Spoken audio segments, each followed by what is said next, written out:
the issue is reflective of the wider point that the BBC and its structure may not be fit for purpose anymore. Now, that doesn't mean that the BBC isn't providing some fantastic programs that people really want to watch and consume and listen to and the rest.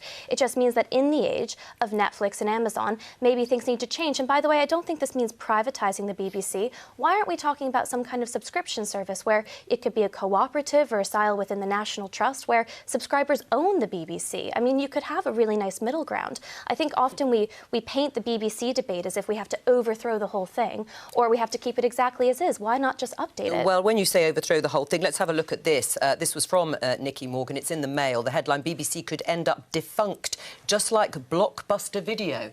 Is that how you see the potential future of the BBC if it doesn't do what the government wants? I think the risk, it was not what the government wants, it's what people who watch it want. And I think the risk for the BBC is if you get to a point where a big cohort of the population simply don't watch it and don't want to pay for it because they don't watch it, that's a real problem. And there's an argument, and it would obviously mean you had to move to a model where you got the BBC not through broadcast but through a digital mechanism where you could switch off access for people who don't pay for it. But there might be an argument, and BBC makes some fantastic programmes, and there's an argument that it could charge for them just like Netflix does. And then you have an argument about the public service piece, the news and current affairs piece and some of the other things they do and how you pay for that. But I think there's a real debate here. But is there a move away then from a sort of universal style service? Well, I think you need to have an argument about it. The argument, what's your view? Because in the end, your constituents may say, yes, we agree with you, Mark. We would like to see a review of the BBC. That might mean cutting some programmes. And then local radio goes, and because you say, well, Mark, what happened to our local radio station? Well, I think there's a proper argument to have about the way that technology is changing things. Lots of consumers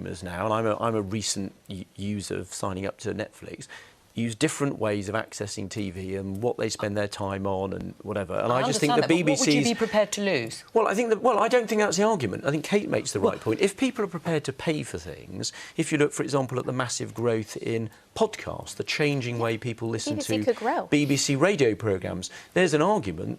If you look at BBC Sounds, lots of people now consume podcasts that they didn't before. There's an argument, if you get the model right, people might well be prepared to pay for things and you could grow.